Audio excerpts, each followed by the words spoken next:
Board of Selectmen with the Pledge of Allegiance, please. Pledge of Allegiance to the flag of the United States of America and to the republic for which it stands, one nation, under God, indivisible, with liberty and justice for all.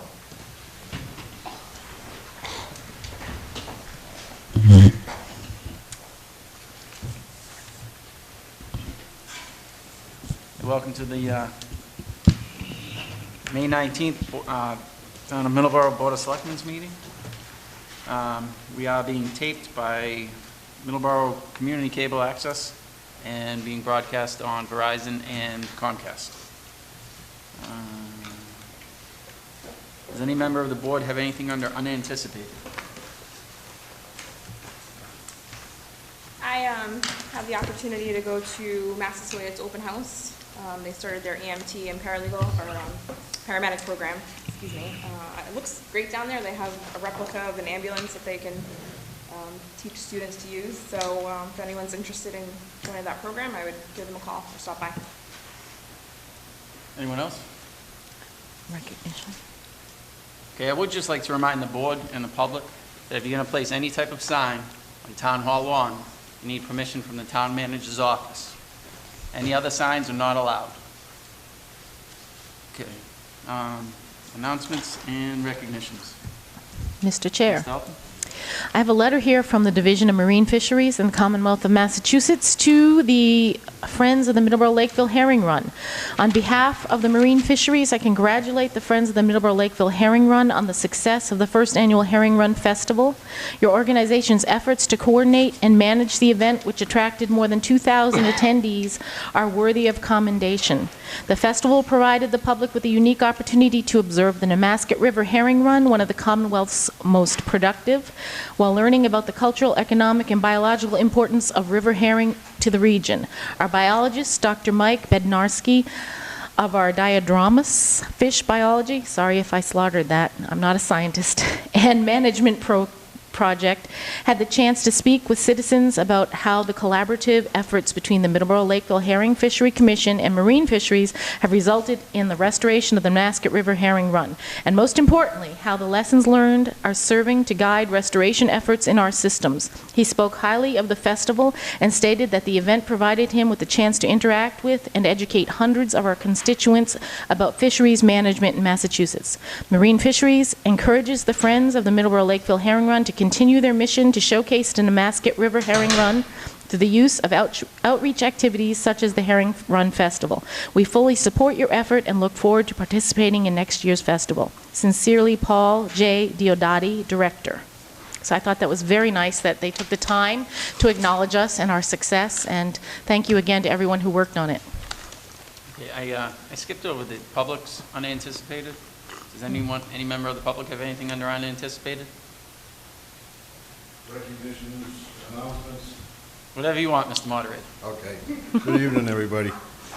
My biannual appearance before you and the folks out there watching on TV, just as a reminder, a week from tomorrow night, it's Tuesday, the 27th, 7 o'clock at the high school is our annual town meeting. And it's important that you all come out. We will be presenting a budget, or you folks will be presenting a budget that the town will be voting on to keep the town moving for another year. So if you would, come on out, participate, and we'll look forward to seeing you then. While I'm here, I've got to give a plug. Crazy Days is coming again. The weather's starting to warm up. August 1st and 2nd, and I'll be putting some items on the agenda shortly for you folks to give us some approvals. And lastly, Middleborough on the Move has got the 10th annual job fair coming up on the 29th. That's next Wednesday, from 10 to 2, the second floor of this building, sponsored by the Plymouth Career Center and Middleborough on the Move. There's going to be 38 companies here. So for any of you who are looking for work, I would urge you to come on down and take advantage of that. Thank you very much. Any other members of the public have anything under unanticipated? All right, back to announcements and recognitions. Mr. McKinnon, do you have anything? No, nothing. Mr. Knowlton? Yes, I do. Last week, Selectman Frawley and I were able to attend the Buzzards Bay Coalition 26th annual meeting down in Falmouth, where they were giving out their 2014 Buzzards Bay Guardian Awards. And our very own Wankiko Rod and Gun Club were honored. In 2013, the coalition brought together a unique partnership of sportsmen from the Wankiko Rod and Gun Club, town officials, and state agencies to protect over 350 acres of watershed land in Middleborough. This was just a way to recognize the Rod and Gun Club for the hard work that they've done over a number of years to get get a restriction on that land to preserve it, a conservation restriction on the land to preserve it. It was a good thing for them, it was a good thing for the town, it's a good thing for the state. And we were able to be there and help celebrate and recognize their hard work. So it's a lot of fun.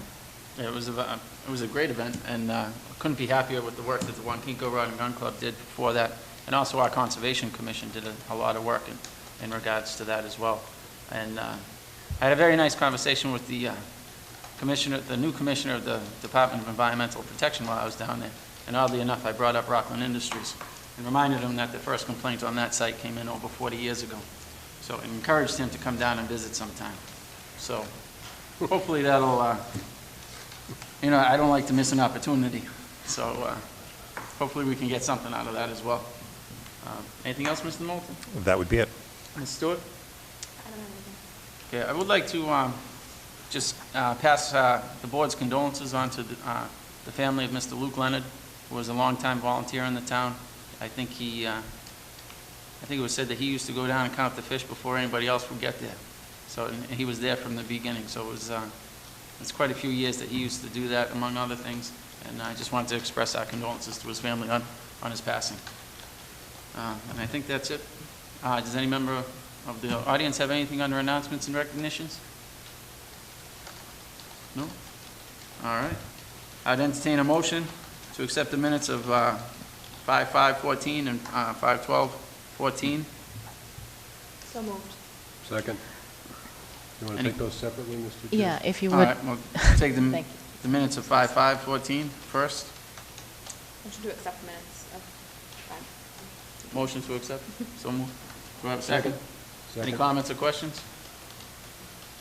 All in favor? Aye. Opposed? Passes unanimously. I'd entertain a motion to accept the minutes of 5/12/14. So moved. Second. Any comments or questions? All in favor? Aye. I would- Opposed? Mr. Chair, I wish to abstain. I was not here. One abstention. Passes.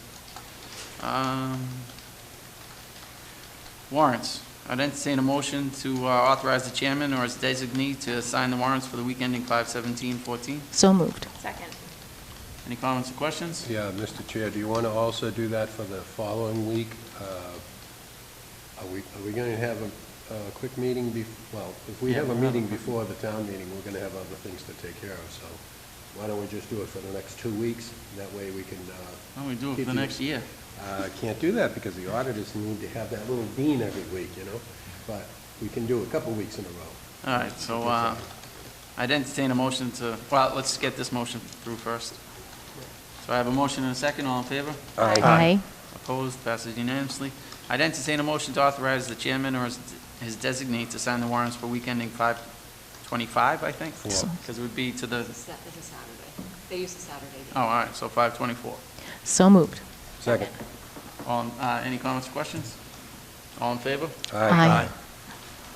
Passes unanimously. All right, new business. Vote to authorize payment of the Wright Pierce invoice for schematic design, and for schematic design. Am I reading this incorrectly? No, you're doing fine. I just, my iPad just died out on me. Vote to authorize payment of Wright Pierce invoice for the schematic design in the amount of $8,180.92, and authorize the town manager to sign. So moved. Second. Any comments or questions? Mr. Chairman, just a little background. In your correspondence this week, you'll see the NIPD's permit, the permit that we've been waiting for the last year or so is finally in, it's in writing, and so we're now free to go forward, and, you know, we know what we're designing to, and that's the process we're in right now with Wright Pierce. So there's no more guesswork. The permit is official, and it's what we expected. Perfect. So I have a motion and a second. All in favor? Aye. Opposed? Passes unanimously. I would entertain a motion to authorize the payment of Wright Pierce invoice for pilot testing in the amount of $2,286.12, So moved. and to authorize the town manager to sign. So moved. Second. Second. Any comments or questions? All in favor? Aye. Aye. Opposed? Passes unanimously. I'd entertain a motion to authorize the payment of Wright PS invoice for design upgrades for PH in the amount of $15,662.85, and to authorize the town manager to sign. So moved. Second. Any comments or questions? All in favor? Aye. Opposed? Passes unanimously. I'd entertain a motion to authorize the payment of a Wright Pierce invoice for Task 2 permitting assistance in the amount of $1,574.85, and to authorize the town manager to sign. So moved. Second. Any comments or questions? All in favor? Aye. Opposed? Passes unanimously. I would entertain a motion to authorize the payment of Wright Pierce invoice for subcontractor services in the amount of $14,951.48. So moved. Second. Any comments or questions? All in favor? Aye. Opposed? Passes unanimously. I'd entertain a motion to authorize the payment of Wright Pierce invoice for comprehensive wastewater management plan in the amount of $7,000, and to authorize the town manager to sign. So moved. Second. A motion and a second. All in favor? Aye. Aye. Opposed? Passes unanimously. The vote, I would entertain a motion to name Judy McDonald custodian of 50 Navarro Shores, Middleborough, Mass., and to authorize her to auction the property. So moved. Second. Any comments or questions? Yes.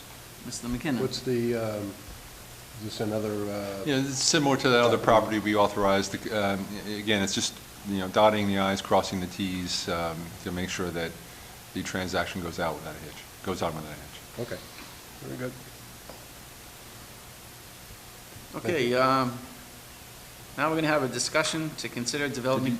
Did you guys vote on that? I think we need a vote on that. Oh, I'm sorry. I have a motion and a second. All in favor? Aye.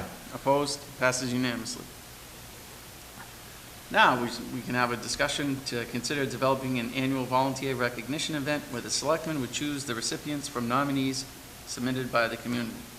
Mr. Knowlton, do you want to take this one? Yes.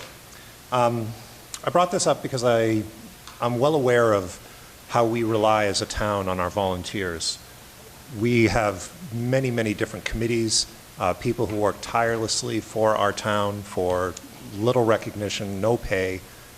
And I thought it would be nice to have the Board of Selectmen be able to recognize them, perhaps on an annual basis. I was thinking that we could create a subcommittee to explore this idea, set it up, perhaps 2 selectmen. I know that Diane had some interest in that as well, and maybe she and I could do that, and then bring on 4 members of the community. People who would be interested in doing this could get their names to us, and in a couple of weeks at our next regular meeting, not the town meeting one, we could appoint that committee to start looking into it. I was thinking, you know, a dinner up in the main ballroom would be great. It wouldn't have to be something super extravagant, just a way for different groups to be able to show the work that they're doing in town, have the Board of Selectmen be able to recognize some of these hardworking individuals. I think it's just a win-win situation. I know that, Charlie, you said that you had this happen in Hingham, something similar? Yeah, we did, we did a volunteer recognition, 1 or 2 occasions in Hingham. It was more of a reception, sort of a, you know, right after work, after hours type of thing. We had some food. I don't know what we had for beverages. And actually, everyone was given a pin with the town seal on it, as sort of as a token of appreciation. So, it can be, anything from that to something, more involved, but, certainly, expressing appreciation to our volunteers is, something that we probably don't do enough of. Right, exactly. And that's what I was thinking. I was hoping that there'd be people in the community who would want to join us in doing this and signing it up, and I was hoping that we could get new faces involved. If you ever had a thought that you wanted to get a little more involved, this might be a good way to do it.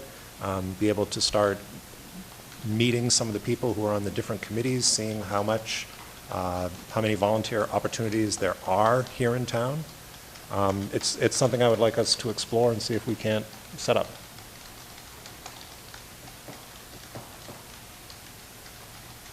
Mr. McKinnon?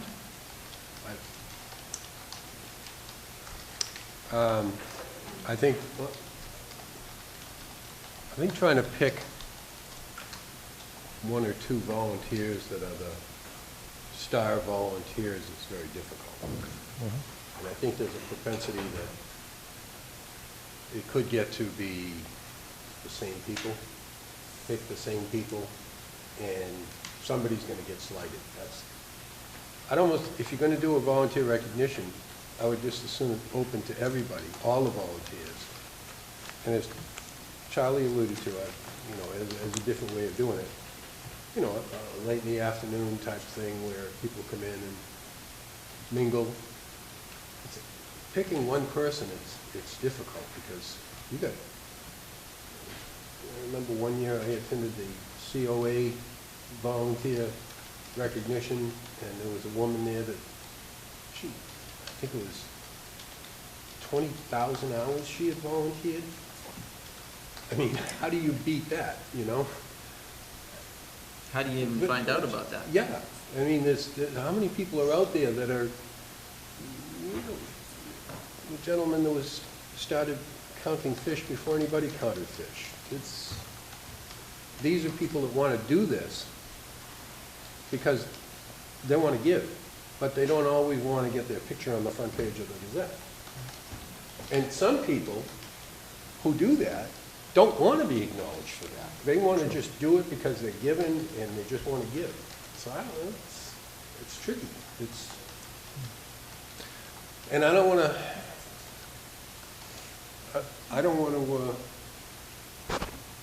my mic's on. They can hear you. I couldn't see the light on from here, that's all. Was that a way to tell me to shut up or what? No, we want this all on tape. But no, I don't want to offend anybody. And that, there's a possibility that you could wind up. It's a great idea. We got to talk about the mechanics of it to make sure we're not going to step on somebody, Mr. Chair, if I might respond. I understand your concern. I've had many discussions like that before in schools, that we can't recognize any outstanding achievement because we're not recognizing everyone's outstanding achievement. I think this is an opportunity for individual groups to get together and say, from our group, here's a person that we think really deserves a little recognition, a little pat on the back. This is not giving out, some big cash award. This is just a way for us to recognize individuals in town. I think if we set it up on an annual basis, then a lot of people are going to get their turn, a little time in the spotlight.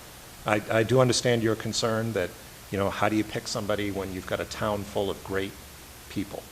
But I think it's also an opportunity for all these different groups to get together and say, we have somebody really worthy of this right here. Let's shine a little light on them. But I hear what you're saying.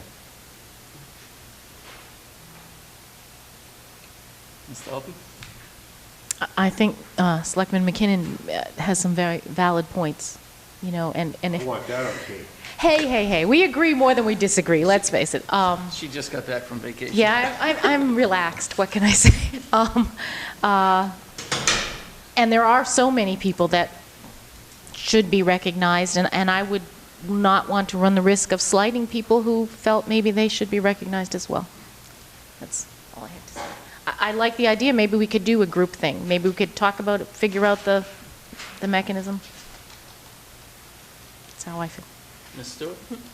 I like the idea. I absolutely understand what some of you are saying about not slighting, other people, but I don't know that that's necessarily a good reason to not do something just because someone might get offended. But I think that's maybe a reason why we would set up a committee to look it over and decide what the best way to go about doing it is. And maybe it's something, one idea that I had maybe is recognizing one person or group at each of our meetings every week. Just a way to get the news out there about what volunteer opportunities there are and who's volunteering. But I'd absolutely support at least putting a committee together to look into it. Mr. Chair, if I may, as John suggested, perhaps he and Selectman Stewart, I know you, I do know you, really, could get together, work out some logistics, and then we could vote on it next week or after next town meeting. Yeah? Okay. It's a very good idea, it's a very thoughtful idea. I think the logistics certainly have to be worked out. Comment on the volunteerism, which I am a volunteer at the COA. We did have a recognition night at the Boston Tavern, which was very lovely, of all of us getting together, because we don't always work together on the same day. As far as getting more information out there of how people can participate, we could probably do better. I just happened to live near the COA, and I walked in, and also vote there, and asked if they needed help. I'm not that computer savvy. I know now it's on the computer, a whole list of committees. But even expanding from just one committee, the COA, or volunteers for them, it would be nice to see other committees under one roof for one night. Wouldn't be a bad idea. And we can collaborate on different ideas on getting other people in and joining us. Can we And just then- get your name for the record, too? Oh, Deborah King. Oh, hi, Ms. King. Hi. I think I replied to an email to you today. Yes, an email. And Yes, thank you for your getting back to me on that. volunteering at the COA. Oh, thank you. And it would be nice probably to get someone, if you do a subcommittee on recognition, but also someone probably who wants to collaborate on getting them all together, maybe helping each other. Maybe there's someone who doesn't realize someone else can fill in for other people and not that comfortable speaking up. So if there's someone that could fill in that spot and get familiar with amongst all the committees and what they need and what hours they need. Thank you. You know what? So I like the idea. I think it's a considerate idea. I personally will never vote. I will never take a vote over which volunteer is better than another. I just won't do it. I will not take part in that. Of the groups and the people that I see on a pretty regular basis, I think each person who volunteers time away from their family to make Middleborough a better place to live is a hero in my eyes. And I'm not going to pick one over the other. I'd be interested in hearing more about how we could work this out, maybe a reception and invite all the volunteers. We're going to have to do it someplace else because the ballroom's not big enough. I mean, and that's one of the great things about this town. Outdoor. But at the risk of offending one volunteer, I don't know if that's worth it. Because most of these people do it because they want to do it and it's the right thing to do, and they're happy doing it for those reasons alone. And this isn't easy. Speaking out against a volunteer dinner is not an easy thing to do. But, I mean, you look around this room, I think just about every single person in here volunteers some time and effort to make this town a better place to live. I'm not going to pick one of them out of here,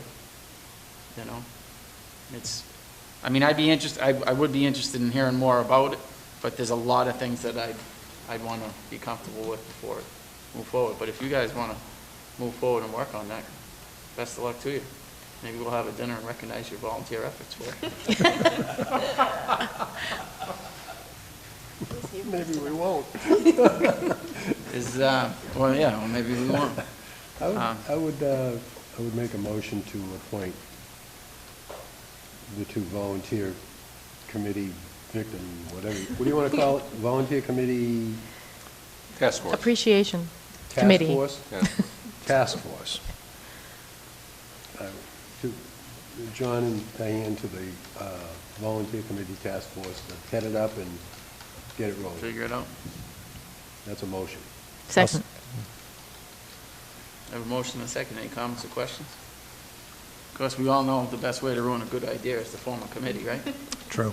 Make it a Alright. They're a task task force. and you pretty force, well yes. nailed it. Yeah. Put a nail right into that. All right, I have a motion and a second. All in favor? Aye. Opposed? Passes unanimously. All right. 7:30. That clock says it is, this clock says it is. You good now? Yeah. I'm going to have a public hearing regarding the special town meeting and annual town meeting warrant articles. We're going to take this a little bit out of order. I'm going to start with the Conservation Commission and their proposed wetlands bylaw.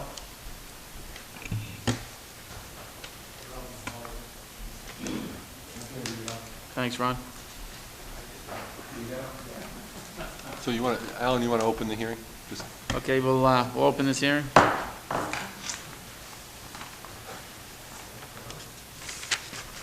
Good evening. Stephen Ventresca, one of the chairs of the Conservation Commission here in Middleborough. Well, here we are again for most of you, back again looking to see if you would support a non-zoning bylaw for the Conservation Commission to help protect resources within our town. We do have a Wetland Protection Act, but we feel that setting up a bylaw will help us to further enforce and protect our natural resources. I know that one of your members came before us recently when there was extensive cutting by NSTAR and NGRID and utility companies, and came to us and asked us if we could do anything. And we said, unfortunately, we couldn't. They're exempt from just about everything. And unfortunately, I think they're even exempt from bylaws, but we have some language in here that might give us at least some notification and might be able to help us, find out what they're doing before they actually start coming in and doing the work that they need to do. But anyway, so I'm happy to answer any questions. I know you've had an advanced copy to look at. Hopefully, looking for your support as we move forward, and I'll take any questions that you might have. Any member of the board have any questions? Oh, yeah. I do. Mr. McKinnon? Now, I spent some of my time yesterday perusing through 310 CMR 10, which is the Wetlands Protection Bylaw. Correct. It's a 120-page document. You're talking about the Wetland Protection Act itself? Yeah. Yeah. So, not the bylaw, but the act. So, and I see that what you've done is you've taken some of the language that's in the Wetland Protection Act, brought it in, merged it, but I see that some things in here that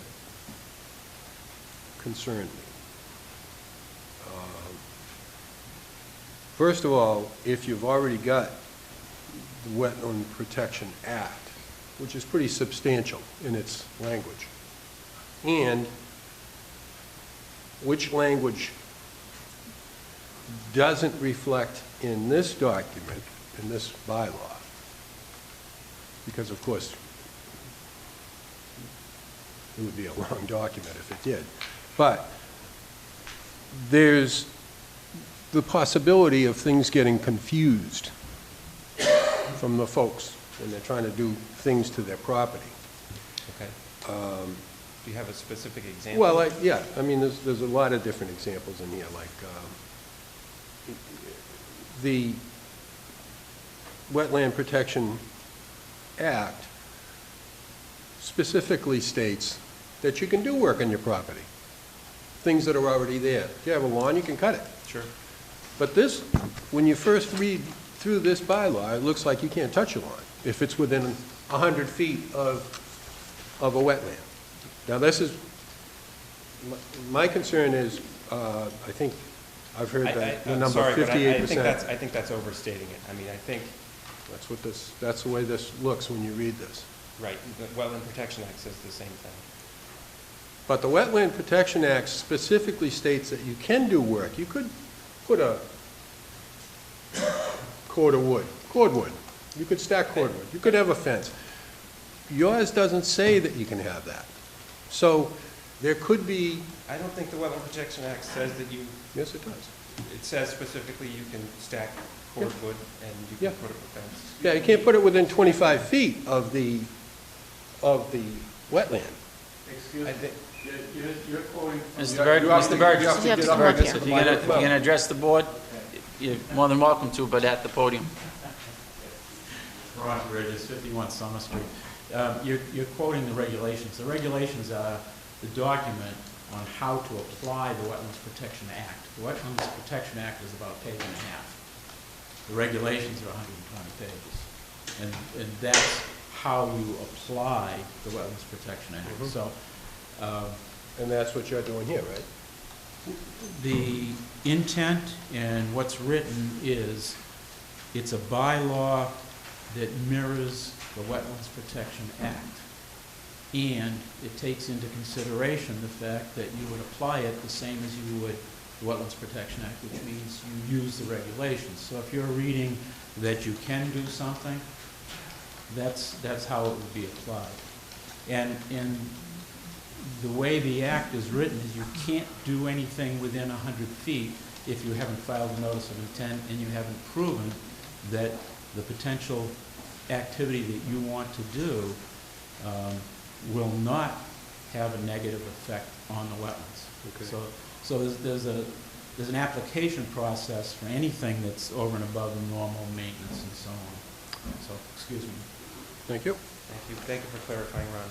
And I will say that it's similar to what you have as the Board of Selectmen with your 25-foot WRPD, where if there's any activity within that 25 feet, you have to come before you and you have to explain what you're doing, and then you make the decision whether it's impacting the wetland or not within that 25 feet. May I ask you? It's the same thing. So as far as people that today are within the 100-foot buffer and they have a lawn that's there, they can still cut their lawn, they can still maintain it as they have done in the past. It's when you start to do new work, if you want to install a pool, if you want to increase your imperviousness within that 100-foot buffer, those are things that you have to come in front of the commission for. And if they do impact the 25-foot buffer, they would have to come in front of you, just like they do in front of the Conservation Commission. Then if we already have a law, why do we need a bylaw? What is this bylaw supposed to do then? So this will allow the Conservation Commission to, if they choose, with a public hearing, to potentially have other conditions that go above and beyond what the Wetland Protection Act currently has as their regulations.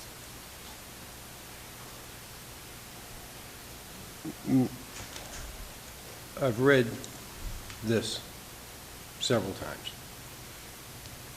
I still don't. I mean, I just don't remember all of it because I don't have the capacity.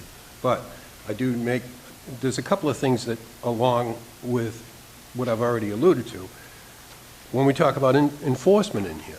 Correct. There's a line in here, you have, where the commission deems it necessary to carry out its duties under this bylaw, by entering privately owned land, it shall do so with the authority of the property owner and shall be subject to the limitations imposed by the applicable federal and state laws. With the authority of the property owner or his or her designee, the commission may make or cause to be made such examinations, surveys, or sampling as the commission deems necessary. So you're driving by my house and you see something's askew. How do you get authority to come to my property? Something askew such as? Something from a Conservation Commission point of view that you see that I might be doing that's wrong. So let's say you're working within close to a wetland. You're digging. Digging a hole. Digging a hole. This happens today. Anyone that sees something that is work close to a wetland, they call the office and they say, it looks like so-and-so is doing work within the 100-foot buffer. can you go investigate? So our agent will make a phone call to the property owner, explain that someone has notified the office that there's work potentially that's in the 100-foot buffer, that's against the Wetland Protection Act, because they didn't have a permit. They didn't come before us and say, we're going to do this work, and we didn't make sure that there were the appropriate controls before that work was started. So hopefully we would have a meeting with the property owner, the agent and the property owner would have a meeting, look at the project, and the agent at that time would say, it looks like you're okay, you may want to consider X or Y or Z, or it looks like you're doing work near or within the buffer zone or even within the wetland. You need to come in front of the commission with a plan that says what you're doing and what controls you have to protect the wetland based on the regulations in the Wetland Protection Act. So it's not like, I just want to be clear, no one is entering on private property without permission from the property owner. That is not happening. And do you have a list of fines and fees that are applied with all of the conditions that you list in here? We do not at this point. We have a draft that we've written out. So if this gets approved, then we get to see what the fines and condition are, Absolutely. other than this $300. I will say, and Tricia will correct me if I'm wrong, that we had a draft going, it was over a year ago now, correct? Maybe longer. Anyway, we had a draft, and we had a special public hearing, which only one person showed up to, and I believe that gentleman is in the back of the room here. He looked at the fees, and he said, I think these fees are too low. We've held the fees, from 2 years ago. We haven't brought it forward just because we'd like to see if this will pass first. It doesn't make sense to bring the fees. So these fees are to supplement the work that's done in the office, paperwork, permitting work, those sort of things that takes up our budget currently that we don't necessarily get reimbursed for. When was the last time you increased your fees?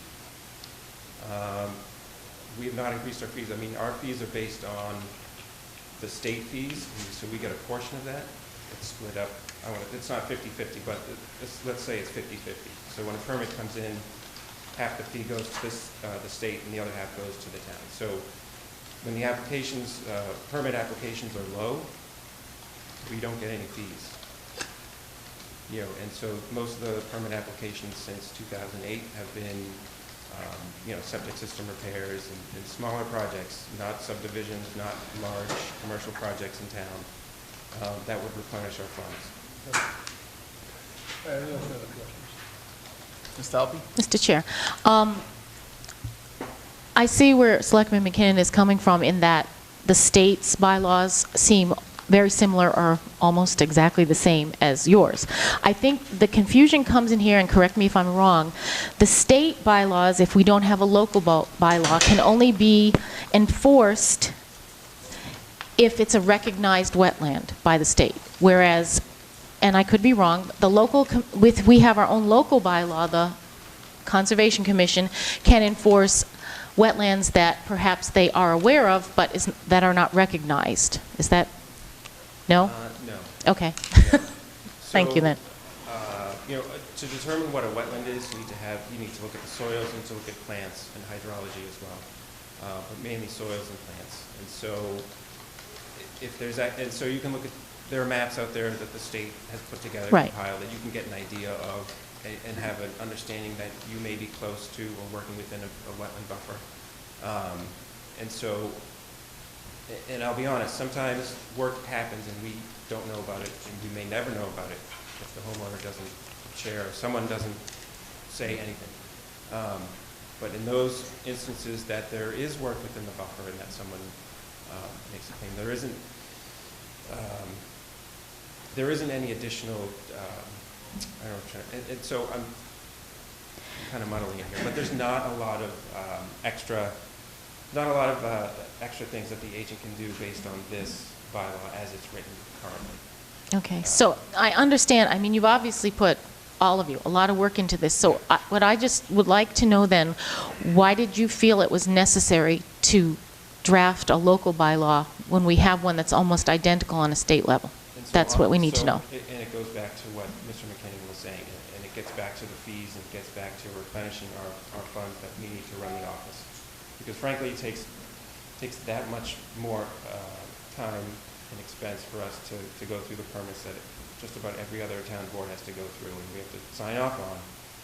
But we don't get reimbursed maybe the way the planning board does, or the Board of Health. So in your opinion, is this bylaw that you drafted more restrictive than the state one? Currently, it's very similar except for 2, maybe 3 instances, and Trish, again, can correct me. One is, there's a line in here about isolated land subject to flooding, so isolated wetlands.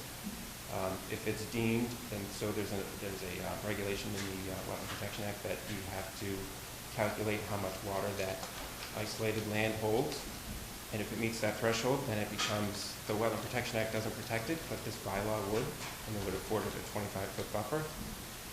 And that would be local areas that you would know about? Areas that would, I'm sorry? That you would know about, but the state might not have recognized? Correct. And That's what I was trying to say before. And we would only know about it if an applicant came in front of us with a project. Okay. And they would have to delineate wetlands, and and then our agent would have to go out and review the wetlands and make sure that what the applicant has given us is accurate. The other one are vernal pools. Vernal pools, again, have to be certified. They're not certified, and that only happens March, April, and sometimes into May. If that vernal pool is not certified and recognized by the state, and it's determined that it's not a vernal pool, then it's not a vernal pool, and there's no protections. But again, you would have knowledge of that, so that would be herein lies the difference. Only if an applicant came in Right. front of us. Okay. Okay. Thank you. Somebody have? Go ahead. This back in 2010, when we started working on drafts for various fees. But the other purpose behind having a bylaw, if, for instance, I'll give you an example. We had a gentleman come before us, so I think we probably kept moving his hearing out and out and out 3 or 4 times, giving him an opportunity to bring some information into us so that we could make a fair judgment. And he came in one night and stood in here and he said, I'm not gonna get any more information. You got what you got. Make your decision. So we said, all right, we have to have this information, otherwise we have to deny it. So we denied it based on the lack of this information. He went to DEP and to see what they would do. In this case, we had enough documentation on our side, plus we gave him the opportunity for probably 6 weeks to supply what we wanted.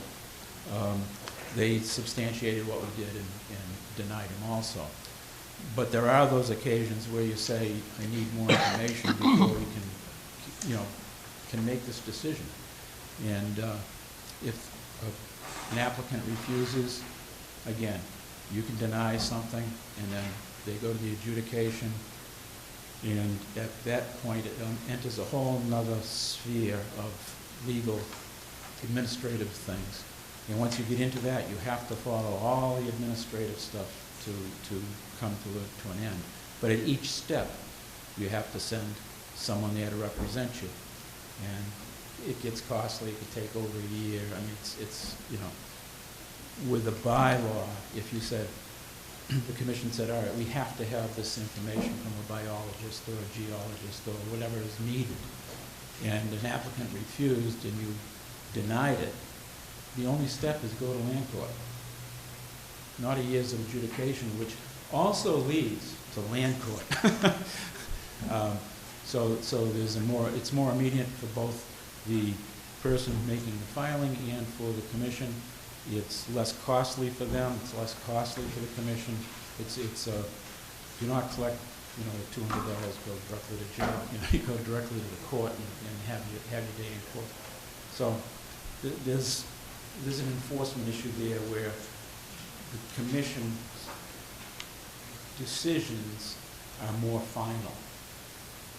Nothing that the commission does is final if the state has the opportunity to get involved after the ruling's made.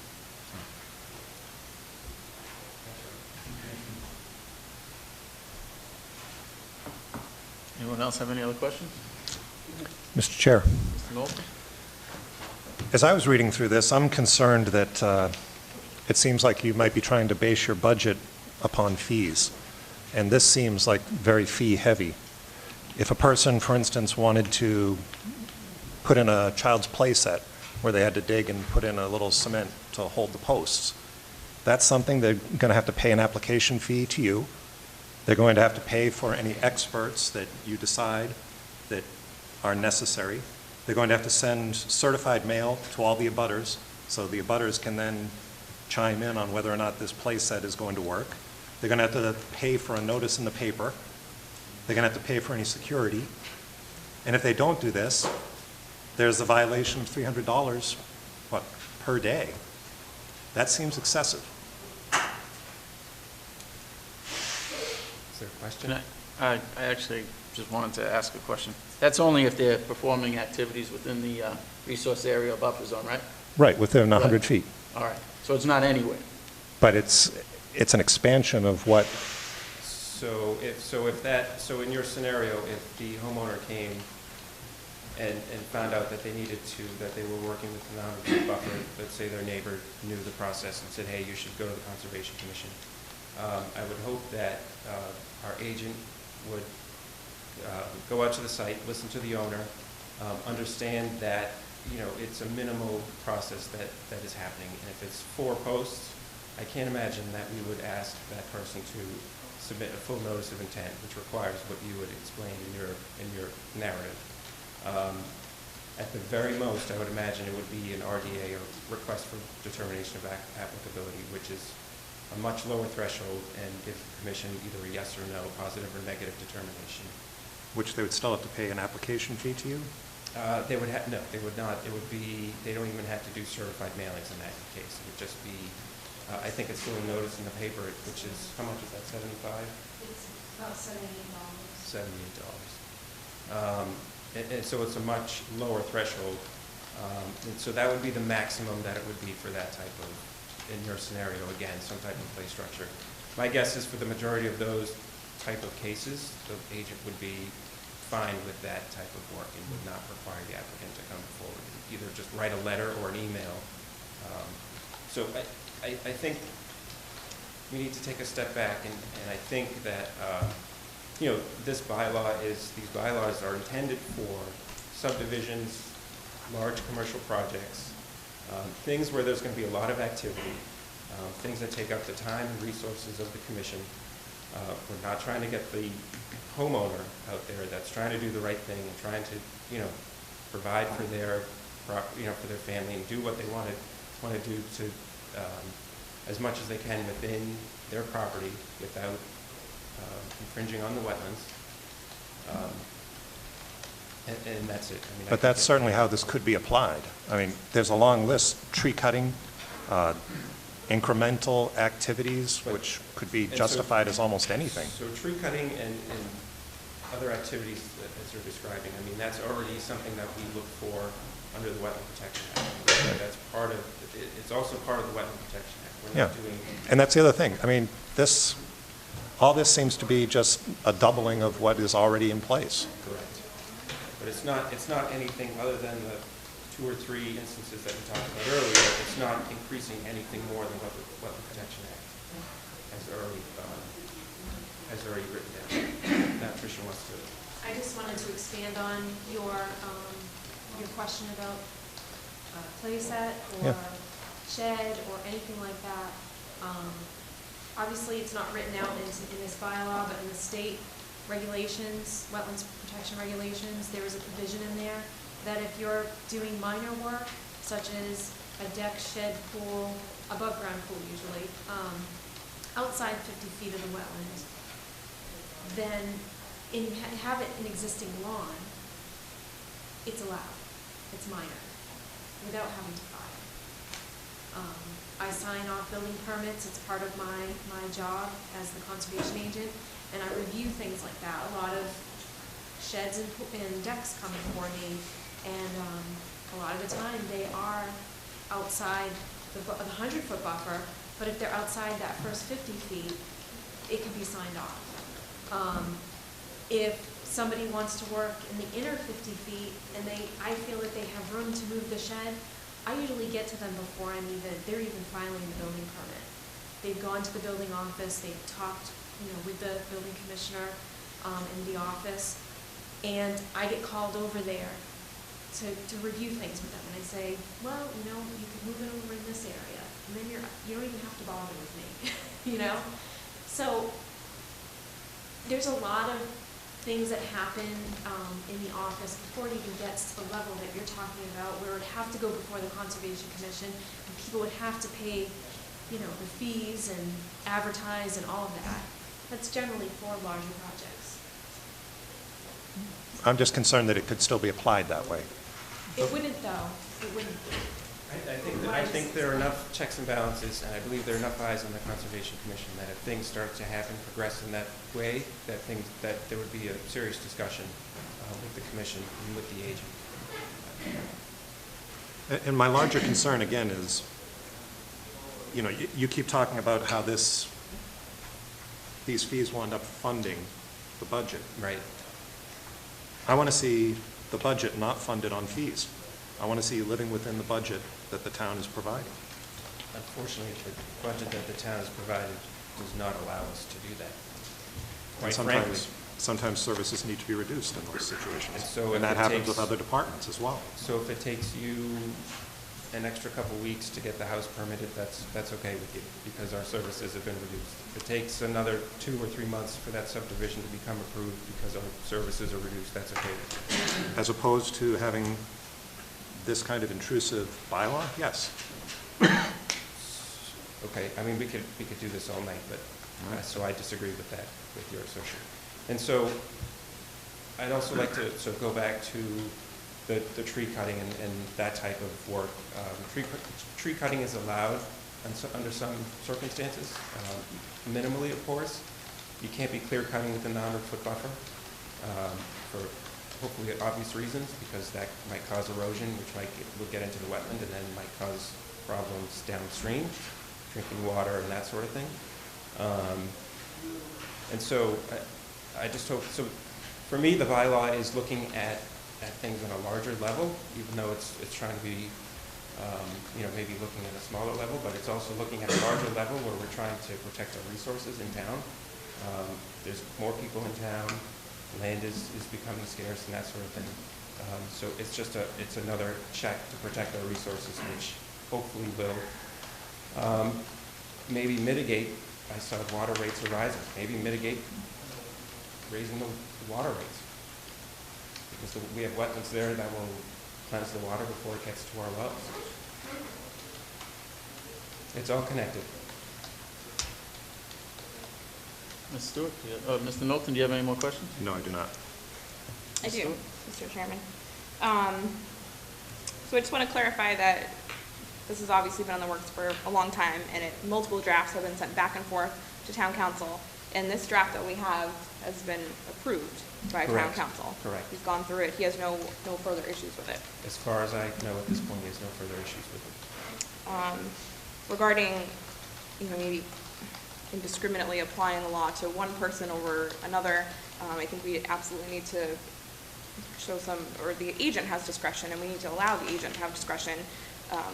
The Board of Health agent was in here several weeks ago, and we give her discretion in enforcing the health code as well. And this is similar. We have a conservation commission, we have a conservation agent.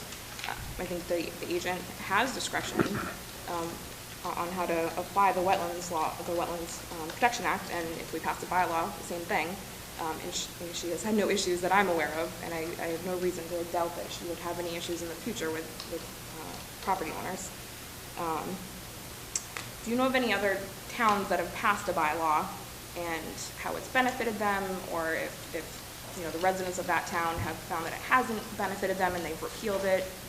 Any information on other towns, not necessarily specific towns, but just anecdotally? I don't know of any towns that have repealed a bylaw. There may be, but I don't know of any personally in the research that I've done. I do a lot of work in towns with bylaws. It obviously adds an extra step in the permitting process, but it's looking out, again, for the town well-being.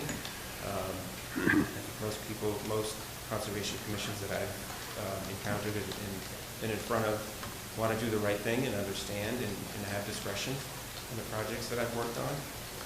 And these are large projects, high schools, subdivisions. So I don't know, and maybe Trish can help. She's worked in other towns that had bylaws, and maybe she could provide more information. I know Ron has his book. I've got the numbers, at least from last year. The numbers change all the time, obviously, towns are adopting quite often.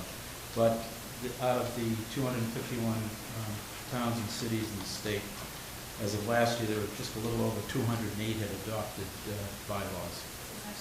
And 351, I'm sorry, I wrote 251. 351, 208, so you have two-thirds of the towns. And as of last year, one town had repealed their bylaw. I did not do that. Just one numbers. Pretty much, other towns I've worked for 3 other towns, and they all have bylaws. This is the only town that I've worked for that does not have a bylaw. I feel that the bylaw does add to protection of the resources, and, you know, there was variation between how stringent they were, but all in all, I didn't see any issues with people having to file for the bylaw also.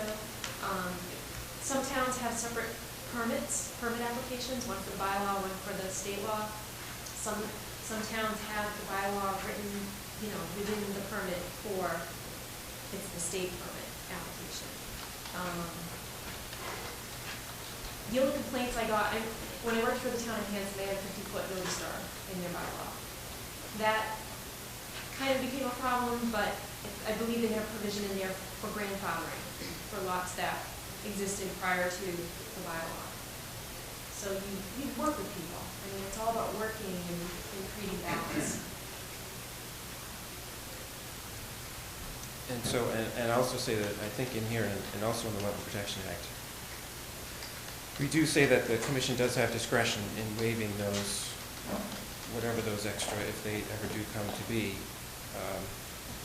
extra restrictions. So, I mean, there is discretion even within the bylaw. And I will say, for those in the agriculture field, that we do have an exemption for agriculture. We don't have any further restrictions, or we don't want any further restrictions. We don't feel it's necessary for cranberry growers to have additional restrictions. So I guess I'd just like to sort of sum up my comments with, you know, Middleborough is a huge town land-wise. There's a lot of wetlands in the town, a lot of conservation lands, which we're extremely lucky to have. We have, you know, very dedicated conservation agent. We have a clerk that's very dedicated. We have a group of volunteers who are on the commission, and the people who are responsible for the wetlands in this town, the Conservation Commission, they're saying that we need a bylaw. And I mean, I think that we should show that deference to them. So the people we are asking to enforce the Wetlands Protection Act are asking us for a wetlands bylaw? Exactly. All right. I have a couple of quick questions. So yeah, just to go to Mr. McKinnon's point that, because I would love if you guys came up with a wetlands bylaw that said I couldn't mow my lawn anymore. That would be awesome if we could do that. But since the way I read it, under sections 2 definitions, the term existing as used by this bylaw shall mean existing as of May 27th, 2014. So that's when existing will come into play. Under section 3, jurisdiction, the second sentence of the last paragraph, no permit application shall be required for the maintenance of legally existing structures or landscapes within the jurisdiction defined above. So I would have to mow my lawn if it was in a wetland spot, if it was in a resource area. All right. In this application and permit required by this bylaw shall, under section 4, conditional exceptions, the application and permit required by this bylaw shall not be required for maintaining, repairing, replacing, but not substantially changing or enlarging an existing and lawfully located structure or facility used in the public. So basically, if it's there, you got to keep it up. Yeah. You can't change it too much without, but nothing's going to change. If this passes, nothing's going to change as what is existing. It'll only apply to new work in the future or new alterations in a resource area. It's not any place. You have to be within the 100-foot resource area. Is that correct? Correct. And I think you just touched upon it. The Conservation Commission accepts the agriculture exemptions as set forth in the Wetlands Protection Act. And any exceptions provided in the Wetlands Protection Act shall apply under this bylaw as well. Correct. And this, again, this only applies, written application shall be filed with the Conservation Commission to perform activities affecting resource areas and buffer zones that are protected by this bylaw. So it's not everything. That's not everything. And if I wanted to know whether or not a proposed activity in the area is subject to the bylaw, I may request in writing, request a determination from the Concom. Correct. If people have questions, they can always call the office and put them on for discussion if they're not sure about where they fall on their project. Or you can come and talk to me in the office. And if there is an application, it's a public, with written notice, given at the expense of the applicant, there'll be a public hearing on it. And it applies to lands within 100 feet of a wetland resource areas, because they are presumed to be important to the protection of the resource. And Mr. McKinnon touched on this earlier, you can only go on property with the authority of the property owner. Absolutely. There's something else. If I can't get somebody's phone number to contact them, I generally send them a letter.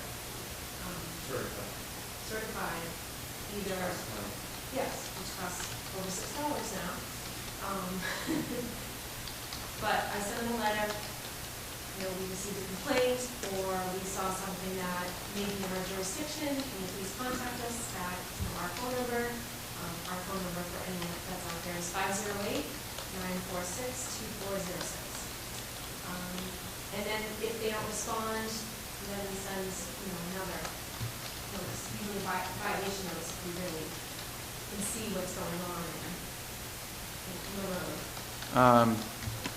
If I wanted to appeal a decision by the Conservation Commission today, how does that process work? I believe Mr. Burgess had touched upon it. Yes. So that would go to DEP, and they would provide a superseding order of conditions. What do you want? That's the appeal process right there. It's called the administrative appeal. It's, for those who can't see this at home, it's a flow chart. You have to go that way. There is no other process. All right, what would the appeals process be for a decision if this wetlands protection bylaw was in place? Go to the court. Just go to land court? Go to the very end of this chart. Superior Court. So I could skip all these? Right, like, so Steps. the commission approved it under the Wetlands Protection Act, and denied it under the bylaw. You would appeal and go to Superior Court, the bylaw. All right. I have all the times it takes to go through that process if you want to hear it. Does anybody want to hear that? No. I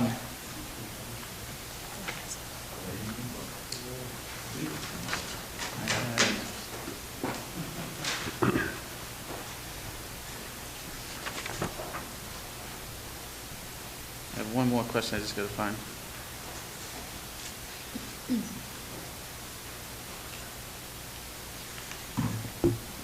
Now, if I had a project and I needed to, and you needed to hire a consultant to review my project, who pays for that?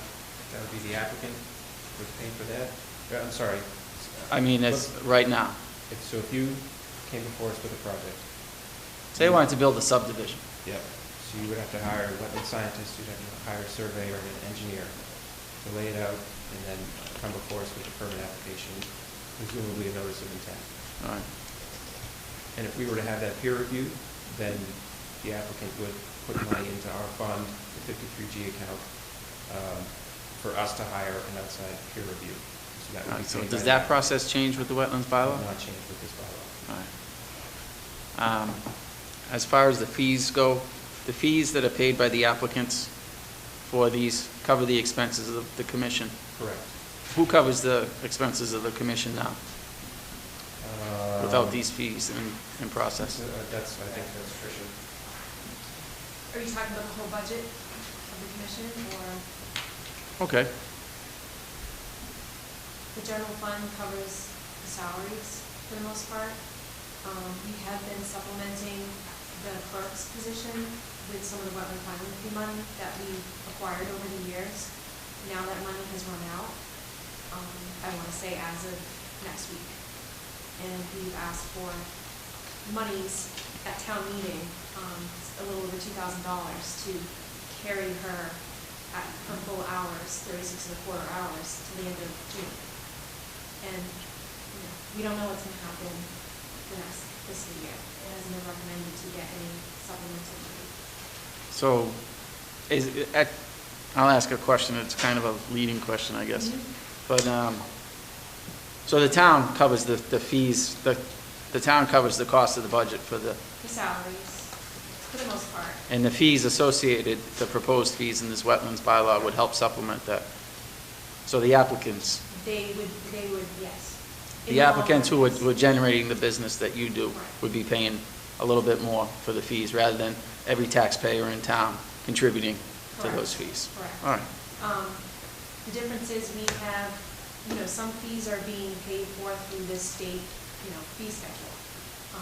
Some of the paperwork we do does not, the state is not required a fee. When somebody requests a request for determination of applicability, there's no fee, unless you outline it in the bylaw. Certificate of compliance request, you know, to close out your file, that you've completed all your work. There's no fee for that, but we still have to process that paperwork. If somebody requests an extension permit, there's no fee with that, but we still have to process that paperwork. There's a site inspection, I mean, all of these involve site inspections and paperwork. And the town's picking up the tab for all that. And the town is picking up the tab for that. And with your new fee schedule, the applicant would be picking up the tab for that. Yeah, for that specific, for each specific permit application or request. Okay. Does anyone else have any more comments or questions? One more question? Mr. McKinnon? Section 14, relation to the Wetlands Protection Act. It says, "This bylaw is adopted under General Law, Chapter 43B, Home Rule Amendment of the Massachusetts Constitution and the Home Rule Statutes. Independent of the Wetlands Protection Act, General Law, Chapter 131, Section 40, and Regulations 310 CMR 10, thereunder." What does that mean? That means that we're allowed to, under the home rule, that we're allowed to create this bylaw. With not connected to the Wetlands Protection Act? Correct. We decided to make it, you know, link it together. It just makes sense. Okay. So that All right. home rule can be used for other things in town, not just for. Any other members of the board have any more questions? Mr. Chair, I just have one. So if you adopt this, or the town decides to adopt this, in your opinion, do you think this will give you the ability to be more reasonable on a case-to-case basis and not just put a blanket approach on everyone? And do you think it will be more costly to those people applying? I mean, I know I think I think the commission is reasonable as it is now, and I don't foresee that changing if this gets passed.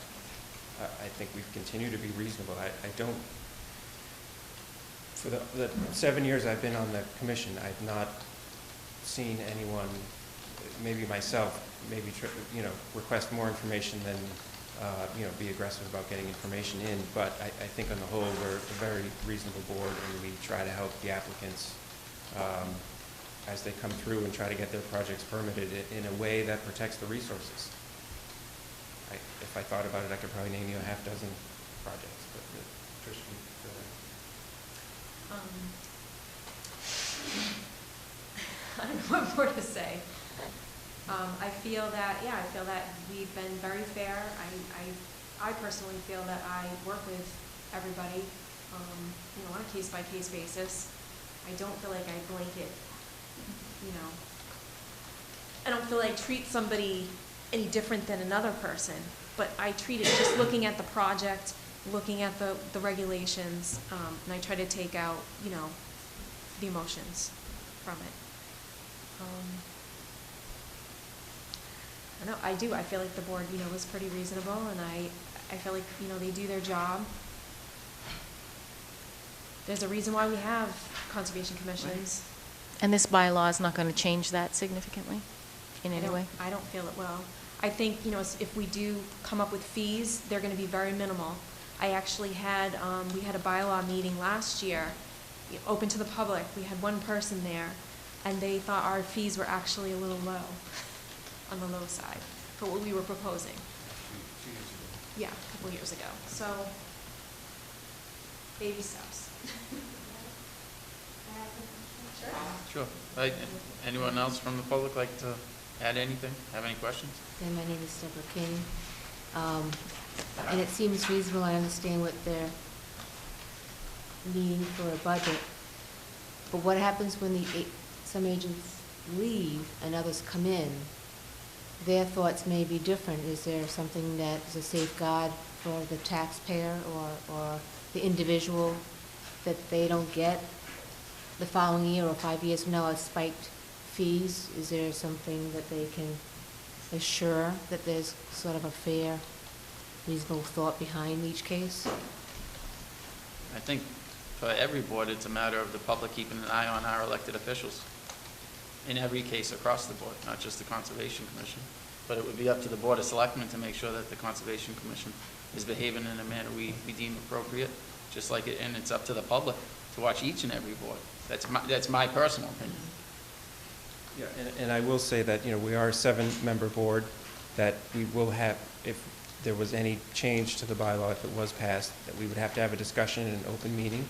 People can come and voice their opinions, and we would certainly have a discussion about it. It's not something that it would be done sort of as a, you know, in a tyrannical way. I mean, it's an open board, and it's done discussion as transparent as possible, and that's just how we operate and how we have to operate. Good evening. My name's Edward Medeiros, 9 Crest Drive. Most of my questions have been, you have asked already. I guess one of the things is, if it mirrors the Wetlands Protection Act, why do we need it? I would say that the major difference is, and this seems to be on your flow chart, easier to jump to Superior Court, but I don't know how many people here have been to Superior Court, especially on a wetlands issue that a judge probably has no idea what a wetlands is. When you go to Superior Court, you're going to pay an attorney anywhere from $10,000 to $25,000 to represent you to step inside the courtroom, okay? The judge isn't going to know what's going on, so therefore, each side has to have experts come in and give testimony to the judge so that he can make a decision. Right now, the way it is, and if it does mirror it, and I do agree it pretty well mirrors it, buffer zone on isolated land subject to flooding is a little different in the fees, but if you get denied today, you go to DEP, and that's 30 to 90-day process generally, but you're going to experts that are doing this every day for every town in the Commonwealth. If you get denied once this bylaw passes, if it does, you will jump right to Superior Court. You will jump to, it will, I believe it will cost you anywhere from $25,000 to $100,000 to work on that case. You know, you're going to people that aren't experts in that, and that's why the flow chart is what it is. You go to people that are doing it every day and are experts at it. They have a 120-page document, and the reason, you know, like Ron says, it's a page and a half for the Wetlands Protection Act, but 120 pages of explanation of it. You know, try to go to court and tell that to the judge that's standing in front of you. I guess that's the major thing. About the fees, I happen to be the one that went to the hearing and said the fees appeared to be low. And I do agree the fees are reasonable, if not low.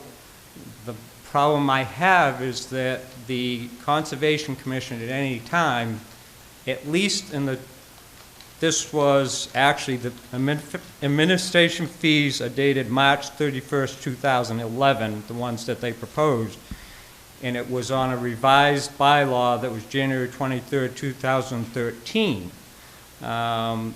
So the question, and the thing is, at least there was fees in here. The problem is that they could change those fees at any time with a hearing. It was a hearing that is put at town hall, isn't necessarily put in the paper.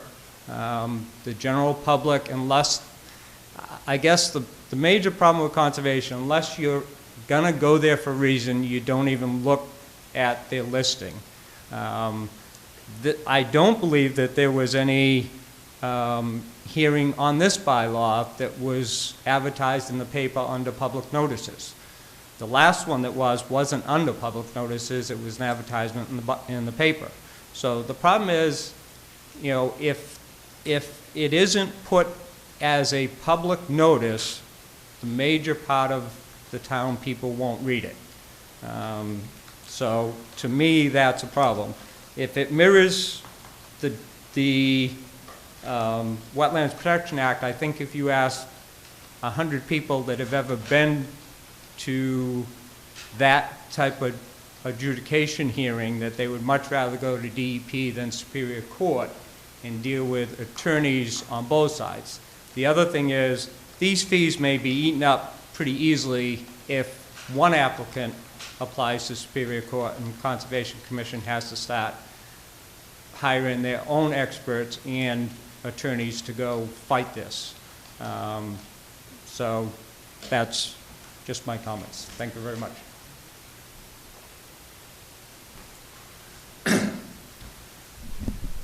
Neil Rosenthal, 78 Cedar Street.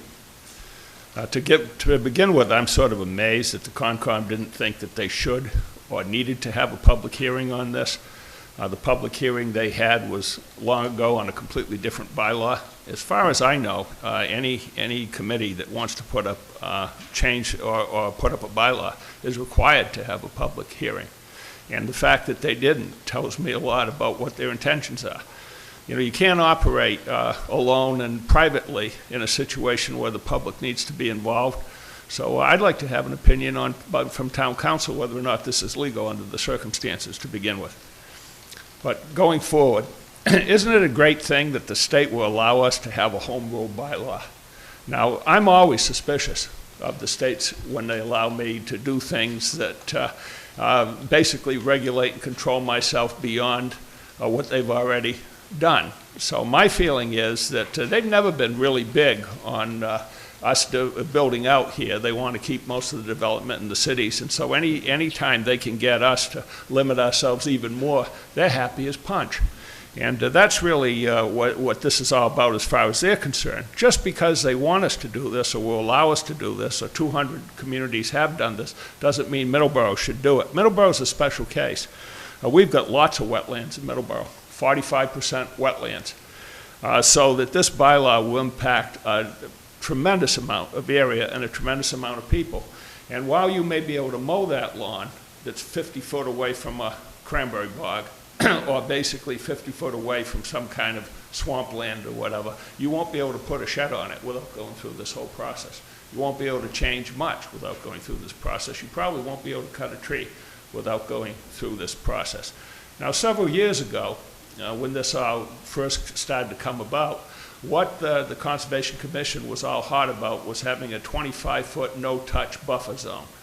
And they had all these pictures of all the terrible things that happened if you didn't require that. Well, we gave them that as part of the WRPD, hoping that this thing would go away. But these things tend never to go away because there's always a need for more control. As the gentleman who was standing up here says, it's all connected. Well, sure, all the uplands, the wetlands, everything is connected. But if you control everything to the point where the individual fundamentally is no longer in control of their property, then they don't own their property. And I feel that the control that's being put forth here is necessary, is really inconsistent with private ownership of land. I just don't think that we need controls on this level. There's no demonstrated impact to the water. They're talking about isolated wetlands, which fundamentally are mosquito breeding mud puddles. They're talking about vernal pools. Some of them are, in fact, demonstrated to be legitimate, and those are protected.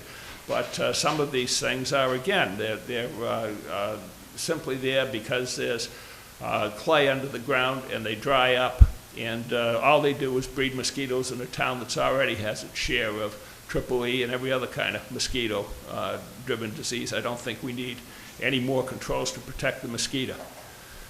So they also haven't written the regulations, and as Eddie pointed out and other people have, those things can change, and they can come back to haunt anyone. But the real issue, beyond their need for more money, which they've been honest about, and is this changing it from a process where your appeals to DEP and the experts who are consistent, who understand the state wetlands bylaw, and in fact have administered it and enforced it for years.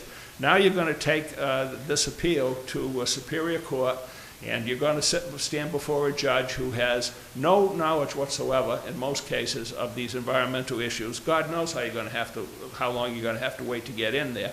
The truth is that what this will do is discourage people from going against any decision of the CONCOM, no matter how egregious it might be.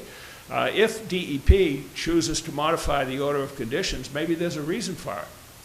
Now, everyone says that the CONCOM is reasonable, and I believe these folks mean well, and that they mean to do the right thing, but we have had rogue conservation commissions in the town. There was a time 20 years ago when the boards were suing each other, and there were horror shows between the planning board and the conservation commission, and one doing this and one doing that, and it was just a terrible situation. At one point, 3 selectmen were recalled over an issue involving reappointment of a conservation member. And I'm sure Mr. Burgess remembers that because he happened to be on that conservation commission. So again, I'm always suspicious about giving people more control than they actually need to do the job. I sympathize with the fact that they have limited money. If it wasn't for the Superior Court deal and getting away from DEP, I might be able to live with some type of home rule bylaw, although I don't think it's necessary under any circumstances. Thank you.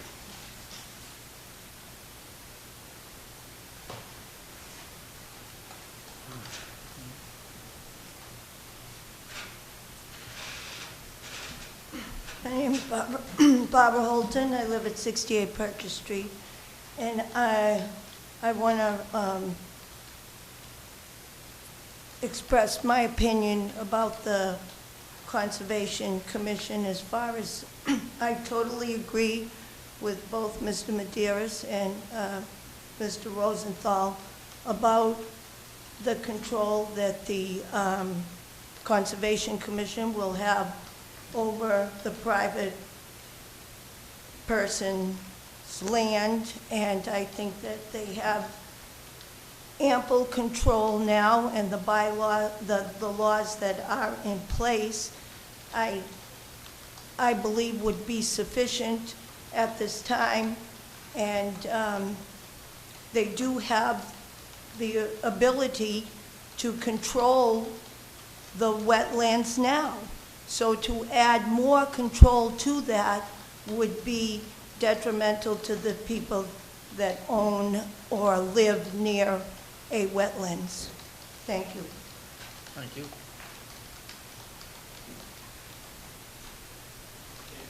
If I may say just 2 quick things. I've got to say that the present commission we have and Trish are very helpful in what they do. I don't have a problem with that. And to Ms. Knowlton's comment, I guess if someone wanted to put a pool in their backyard that isn't presently there and is denied that for a reason, they would have to spend the $25,000 to go to court. With the flow chart you have in front of you, you go to DEP, it might take them 3 or 6 months, might lose a season. But then they would have a decision that might cost them somewhere between $500 and $1,000. So, you know, that is a major difference in the two of them. So, thank you very much.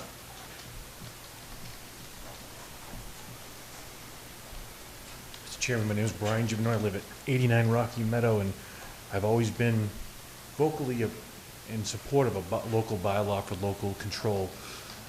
Last year I mentioned the same thing I'll mention this year. If you don't put a fee in front of me, I'm voting against it no matter what. If I don't know exactly what that fee is going to be, how can I vote for something that may cause fees without me knowing what the fees are going to be? It's a tough thing. And I know there are times that we do this, and pretty much they constantly go on and people raise fees, but I have a problem with that. The other thing is that the temperature of this town has never been to vote for a bylaw that is more restrictive immediately. They always want to try it out and then add some additional restrictions. One of the items that wasn't brought up was the definitions of a pond has gone from 10,000 to 5,000, I think, square feet. You know, things like that, these subtle little changes that could all of a sudden envelop your property that Mr. McKinnon is concerned about, and I understand you and I have discussed this in the past and been on opposite sides, but I understand what you're saying. It could just all of a sudden grab on a little bit of your property, and before you know it, you don't have that control. I'd rather see a bylaw come back without any restrictions beyond what the the Wetlands Protection Act regulations already have in it. If the town wants to make changes later on, they could always do that. When we recodified the zoning, the biggest thing we did was we said we cannot make it more restrictive because people wouldn't fly. It would just go down in flames. And that's one of the things we kept going on for a year and a half. I think that's one of the issues that this town will have is some things are more restrictive. If there was a list of everything that was more restrictive presented, people could then decide, okay, yeah, I would vote for these restrictions. But without that cut and dry put there, and you're comparing it to a 140-page document and searching through PDFs, it's difficult. But myself, I'm still concerned when I'm approving something without a fee, known fee, might be a problem for me. And I understand that it's difficult to do fees in advance, but it's going to be a tough one. Thank you. Anyone else have any more comments or questions? Charlie, could we ask town council if the public hearing that they did have regarding this will satisfy their requirement? And so again, I will say that we've had this on our agenda for 2-3 years, however long we've been doing it, which is a public hearing that's fully open to the public to come in and ask questions. So whether it's been in the paper, I think it was in the paper once, maybe twice. I think it's just once, right? Anyway, but it's a public hearing. So I would welcome town council. I know he hasn't asked us or mentioned anything in the past, so I'd love to hear what he has to say about it. I'm sure the Board of Health does votes on things that might affect the town, but I've never seen anything in the paper that says they're doing that. I mean, it's the same type of situation. Board of Health, Conservation Commission, Planning Board, same types of things. As far as the hearings, the adjudicatory hearings, sometimes the judge knows what's going on, sometimes he doesn't. That's why you bring in experts. I know there's a project that my company worked on, North Boston. It was a high school. 10 people got together and they put that thing through into the system there, and it delayed the high school by a year, maybe longer. But that was a town project, but some people didn't like it because they were putting a turf field within 200 feet of a riverfront.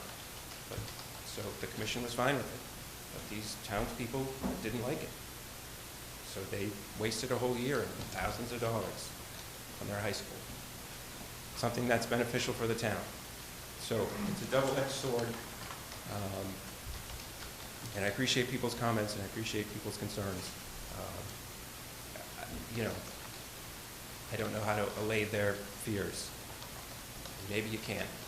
But, you know, we try our best. We're trying to put our best foot forward. We're trying to, this is about protecting resources, protecting Pratt Farm, all the other conservation land that we have in town that people use and don't give it a second thought, but will gladly leave their trash there, or will set up a firing range. You know, this also helps hunters, open space for hunters. I'm not opposed to hunting at all. So these are things that I think people need to think about. We need to understand, you know, what we're doing here, and that we're trying to preserve areas not only for now, but also for the future. So that's all I have to say. So thank you for your time. I appreciate your vote, and I hope that once you do make your vote, that you, if there is a subsequent vote, because I know that's happened before, that you hold the votes that you had. I would appreciate it. So thank you. Thank you. Thank you. Should we vote yea or nay on this?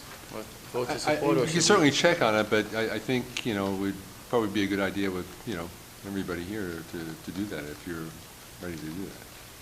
Mr. Chairman? Mr. McKinnon? Make a motion not to support this particular article. Second. For the Board of Selectmen not to support this article. Have a motion and a second. Any comments or questions? All in favor? Aye. Aye. Opposed? Nay. Aye. Passes 3-2. Thank you very much. Thank you. So, Mr. Chairman, why don't we, given the time and the next appointment we have coming up, we haven't talked about the special, and we haven't talked about the first 5 articles in the annual. So why don't I run through those quickly, and then if there are other people here who want to comment on any other articles, they can, and then we can move on. Would that be okay? Sounds good to me. All right, so in the special, we have Article 1, and that's our budget reconciliation article, and we have a number of items to transfer money either from the employee benefits line or from school transportation line to balance out budgets. And primarily the main item that we have to take care of is we have the snow and ice deficit, which in this year is $382,000. That's all coming from the employee benefits line, health and life insurance. There are, you know, a number of other smaller transfers for budgets, again, to, you know, take care of small deficits that we have.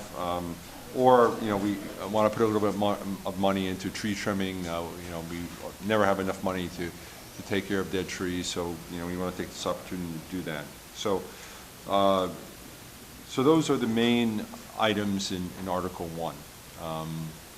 School department, for their issues, they need to transfer $100,000 from one of their transportation accounts into the out-of-district tuitions account, because they've had a number of new tuitions that they've had to pay, and you know, this is one way they're going to be able to, you know, find the money to pay for those unexpected tuitions. Article 2, we have, I don't know if you want to take a vote on that, Mr. Chairman, or to support that article? Motion to support? Second. Article 1.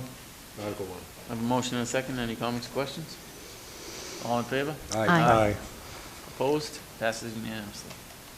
And just as a note, the Finance Committee will make that motion at town meeting. Also, they'll make the motion for Article 2. Article 2 is related to unpaid bills. There are 2 unpaid bills in the school department that, you know, basically were bills from the Commonwealth that showed up late in the amount of $750. So, again, we'll take that out of the health and life account. Motion to support? Second. I have a motion and a second. Any comments or questions? All in favor? Aye. Aye. Opposed? Passes unanimously. Article 3 is our sick leave buyback article, and there's 1 sick leave buyback in the police department in the amount of $6,566, and that again will come out of the health and life insurance account. Motion to support? Second. A motion and a second. Any comments or questions? All in favor? Aye. Aye. Opposed? Passes unanimously.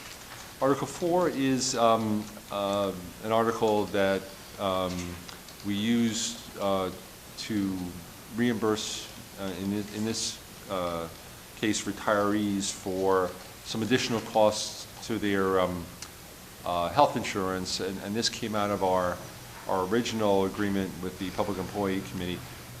What happened was we anticipated a certain amount of savings from the retirees and the retiree plans. Turns out we saved a lot more than we expected in that very first time, and we had committed to sharing with them 25% of the first year savings, and that amounts to $36,100 that will again transfer from the health and life insurance account. Motion to support. Second. I have a motion and a second. Any comments or questions? All in favor? Aye. Opposed? Passes unanimously. And then Article 5 is a CPC article, and this is for the current year to transfer more money into their reserves for historic resources, community housing, and open space. And in each case, the amount is $6,758, and this is to make sure that they receive more in grant funding they anticipated this year. So this is to make sure that they transfer the right amount, the 10% a year, into each of those reserve funds. Motion to support. Second. I have a motion and a second. All in favor? Aye. Aye. Opposed? Passes unanimously. All right, going to the annual, the first article, there is no motion to make. It's just reports from committees. The second article is the budget, which we've already been through and heard, and you made a recommendation on. Article 3 relates to the pilot payment from the Gas and Electric Department. This year, it's in the amount of $610,891, which will be transferred to the assessors to fix the tax rate, basically to reduce the tax rate for FY15. Motion to support Article 3. Second. I have a motion and a second. Any comments or questions? All in favor? Aye. Opposed? Passes unanimously. Article 4 is an article that requires us to annually reauthorize several revolving funds, 2 for the fire department, 2 for public works, 1 for herring fisheries, 1 for parks, and 1 for the town clerk. Motion to support Article 4. Second. Motion and a second. Any comments or questions? All in favor? Aye. Aye. Opposed? Passes unanimously. And Article 5 relates to collective bargaining, and while I don't have a motion tonight, we do anticipate having several collective bargaining settlements ready for you to sign the night of town meeting, which we'll then report on to town meeting that evening, and that money has already been budgeted. So nothing to do tonight, but we expect to have something for you on next Tuesday.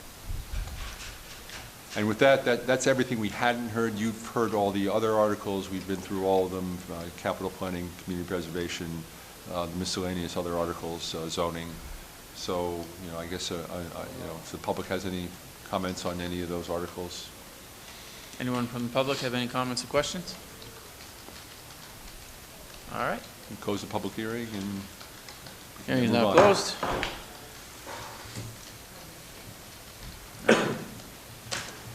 So, right on time.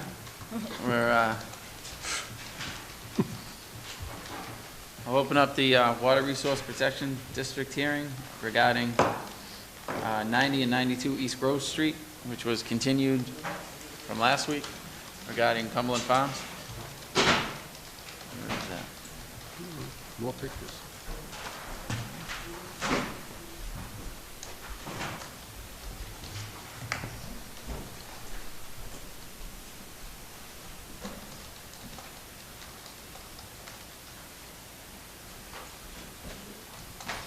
Good evening. My name is Doug Troyer, represent Cumberland Farms. With me tonight is Chris Tanmula of MHF Engineering. Last week, I presented to this board briefly.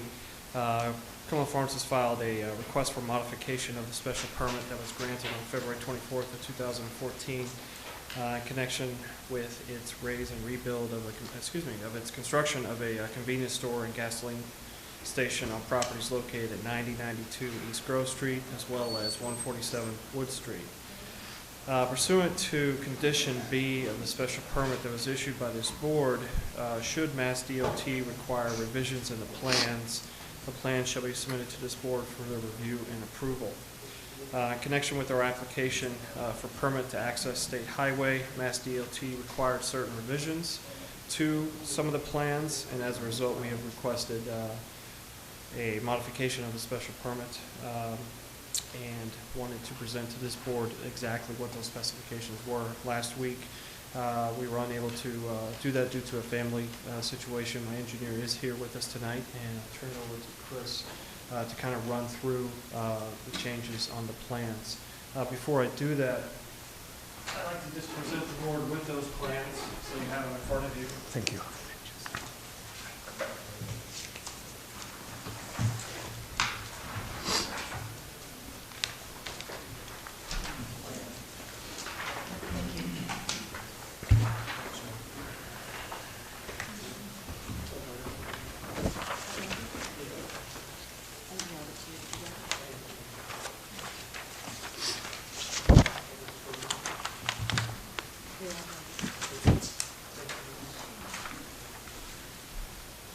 Before I turn it over to Chris,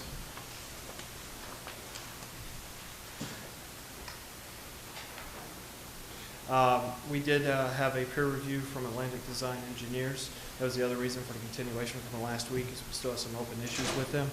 And my understanding is a letter was received today from Atlantic Design indicating that the request to revise plans and calculations addressed their May 6 concerns, and they satisfies the special permit condition relative to the board review and approval. With that, I will turn it over to Chris and let him run through the changes so that this board is aware. Thank you.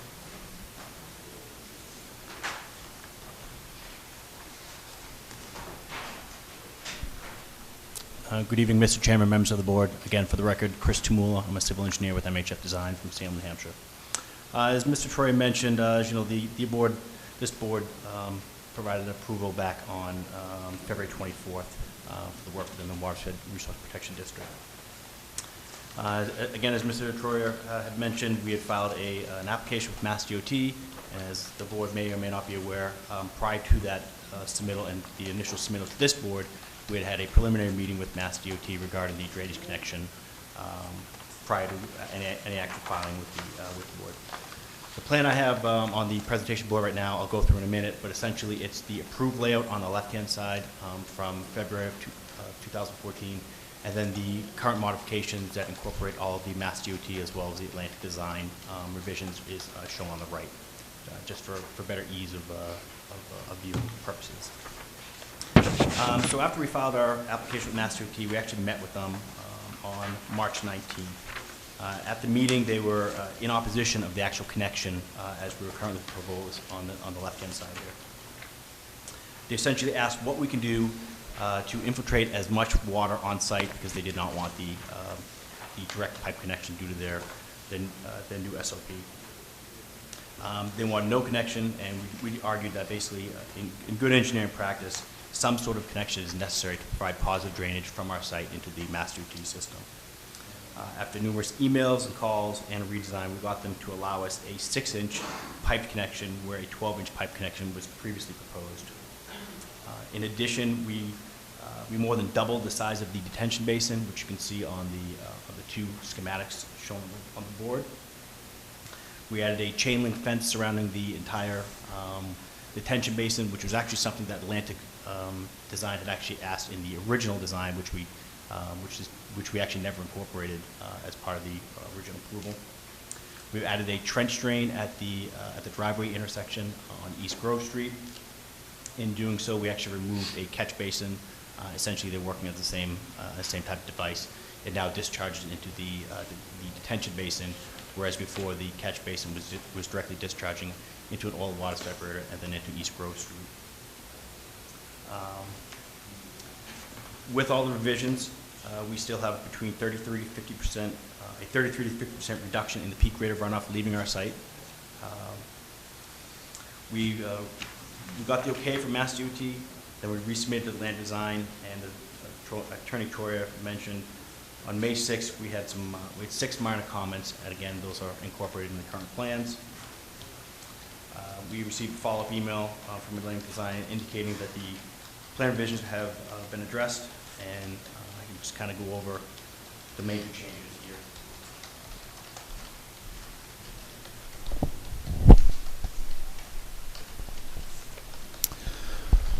So as you can see on the left-hand side, here's the size of the old detention basin that was based on the 214.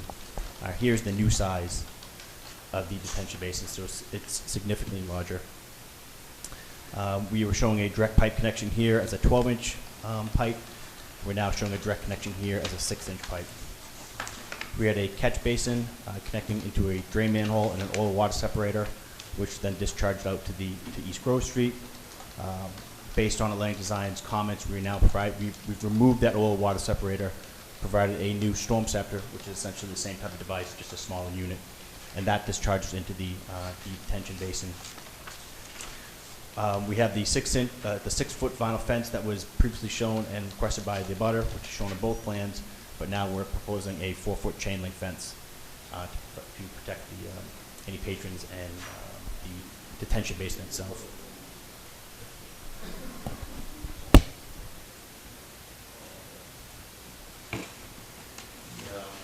The remainder of the plans are the utility plans and any plans, plan views that would have changed or had an effect by the revisions, as well as some minor detail sheets. Again, all directly correlated to the grading drainage plan. I'd be happy to answer any questions the board has at this time. And Atlantic Design, you have the letter, is in agreement with the current design. Any member of the board have any questions? So Atlantic Design approves, agrees They with did. everything? Yeah. Okay.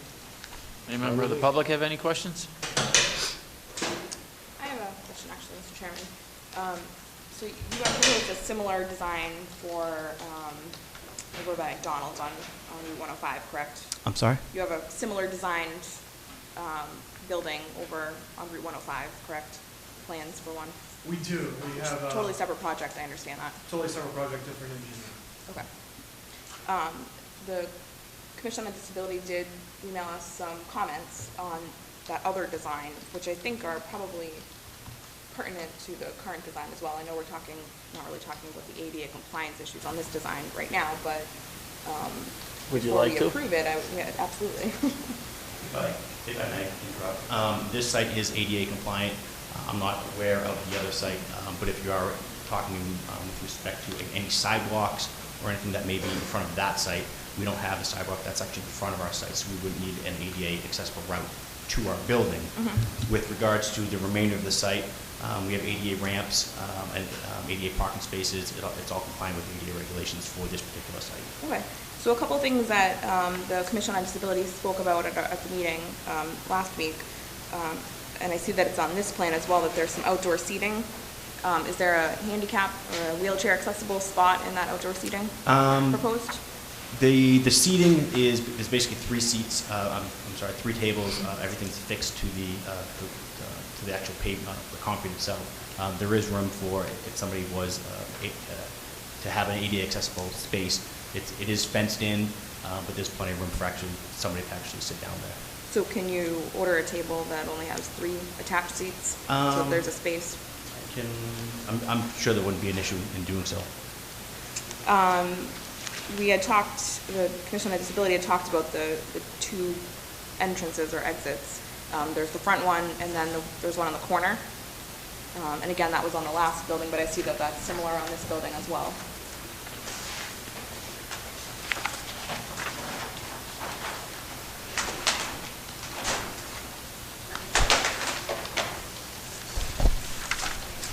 We have a door location here, entering the building, and a door location here with our ADA accessible space and ramp to get into the building. Are there automatic doors? Are those automatic doors? I believe that they are. Let me just give me 1 second.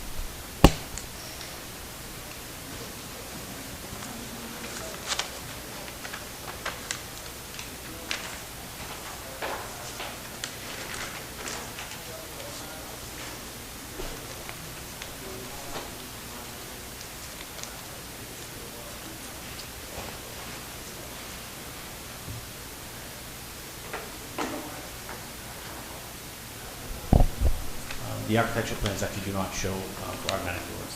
but it is ADA accessible. There is a 5-foot level landing there, so it does meet ADA standards. I'm not familiar with any of the current Cumberland Farms sites that actually have the automatic door openers.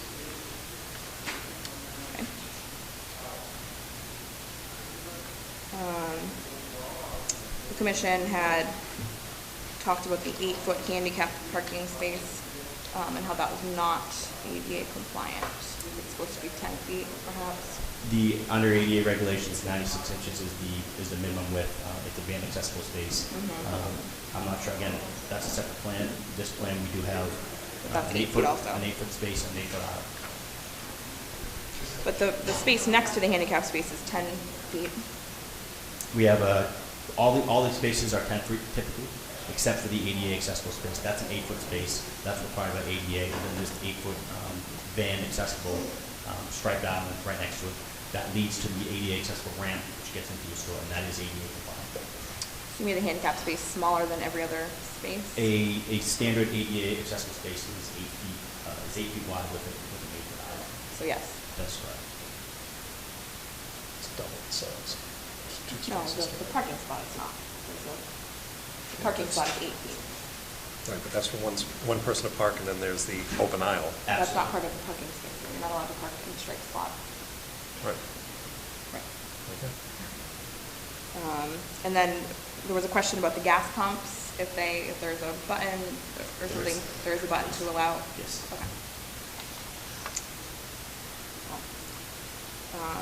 I would be disinclined to vote in favor of the plans if they don't have automatic doors. My position on that is, we have a special permit that's been granted. We're not here seeking modification in connection with automatic doors. We're here seeking modification in connection with the condition that requires us to come before this board in connection with any changes that Mass DOT have. These are issues that we can discuss. I know I am before you in connection with the other site.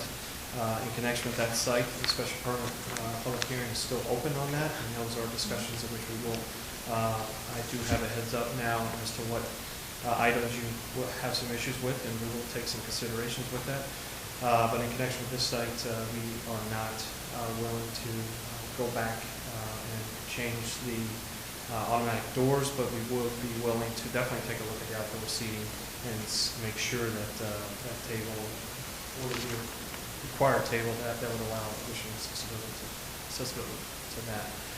We have no sites in town that I'm, not in this town, and throughout the Commonwealth that have automatic doors. It's not a requirement that's been imposed on us, and it's not a requirement at this point in this project that we're going to take on at this point. So, Mr. Chair, through you to Mr. Costello, at this point, is the board within its jurisdiction to not approve this plan based on? Absolutely not.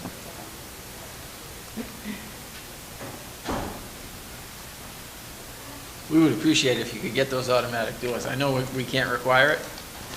It's kind of a situation where I have not prepped. I have any idea what the additional cost is. It is something that I can say I can look at, but to be quite honest, we've already gone through that special permit. We have our permit. I'm not here looking to modify that aspect of that permit. I do understand the concerns. I do understand what they are. It is a new one to me. I've never heard a requirement that I have to have automatic doors for a convenience store, but it is something I would definitely raise with the client. I will look at it. I can't promise that. I can indicate that with the outdoor seating, I don't see any problems with us complying with that aspect. I certainly appreciate that. Not a problem. All right. Does anyone else have any other questions? All right. We need a motion to approve the revised plans. So moved. We need to close the hearing first, though, don't we? It's not. We did have a hearing, though, didn't we? Oh, we did. We opened the hearing, so close the hearing. All right, hearing, does anyone else have anything else to say on this? Yeah, I did open the hearing. Before you hit the gavel, I do have a full, complete set of all plans with the revised. I'd like to submit just so you guys have. Sure. Anything else? Because I'm itching to. That's it. All right. The hearing is now closed. Okay. Any other comments or questions? Mr. Chairman, do we have the proper verbiage for Yeah, this hearing? This is just it. We're just voting, we left ourselves an out without having to go back and, modify the decision.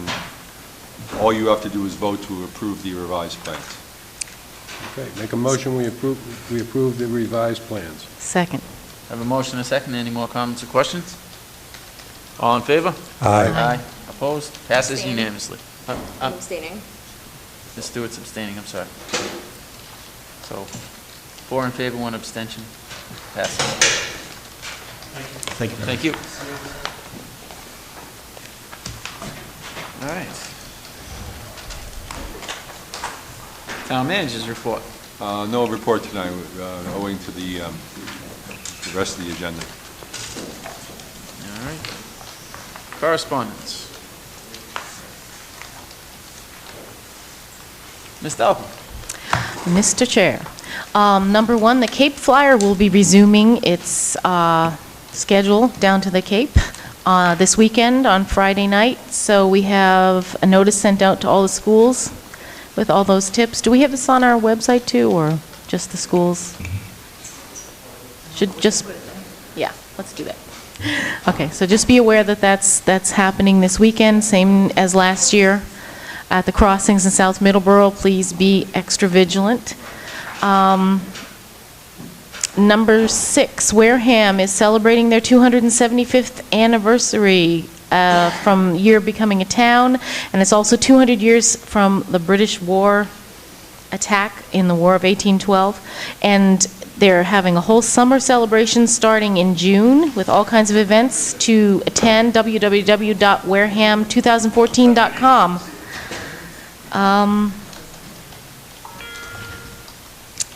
And number 10, mosquito control poster contest. Let me get down here.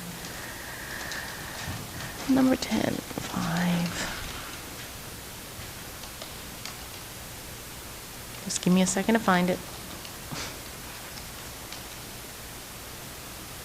Maybe you want to go on to someone else while I find it. Mr. McKinnon, you want to go next? Well, I would. There's the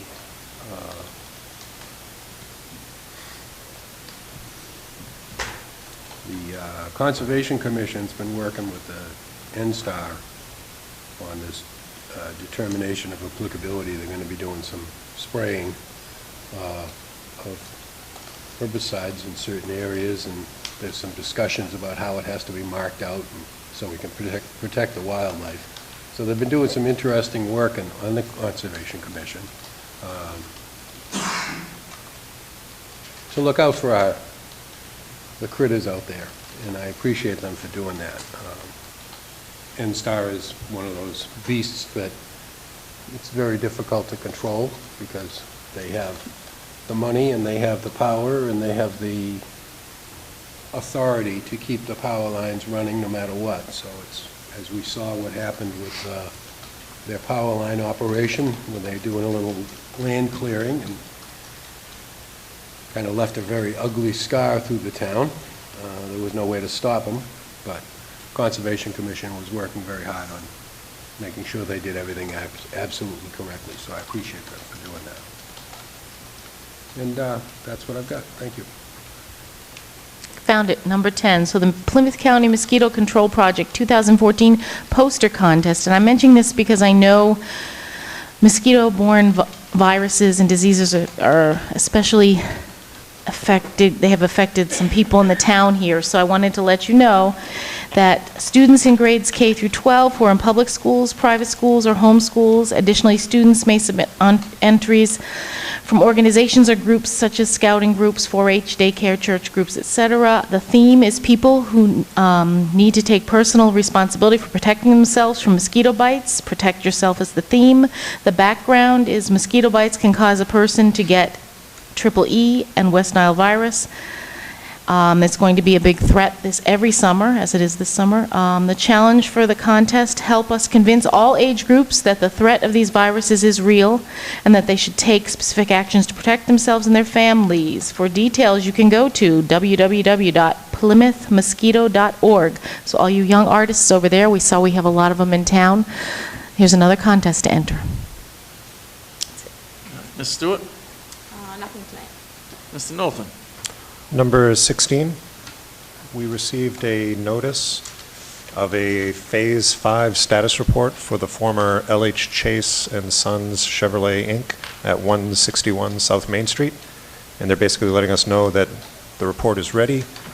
I went and grabbed that report, and the conclusion is assessment data and preliminary risk characterization indicate that remedial actions at the site have achieved a condition of no significant risk.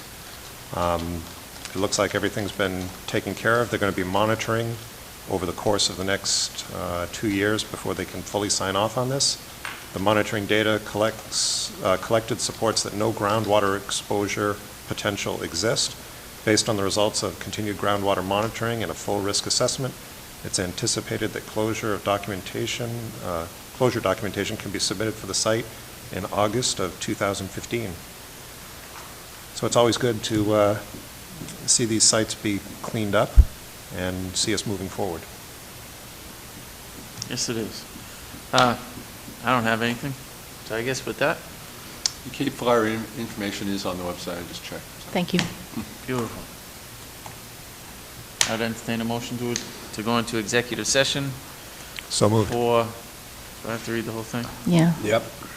Read the whole thing. Somebody should have given it to me. I'd entertain a motion to go into executive session for pending litigation because, In the opinion of the chair.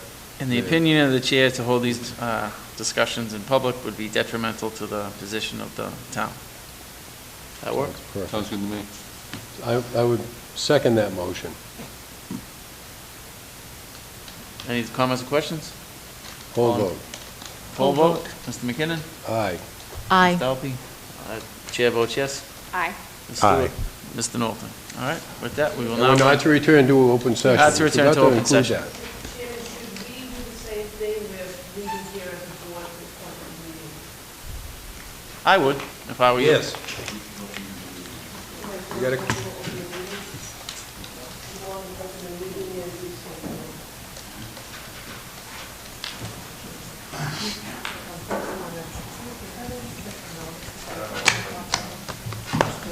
Maybe just come in here to cheerlead. That's right. I knew Mr. McKinnon would be You're back. appealing their,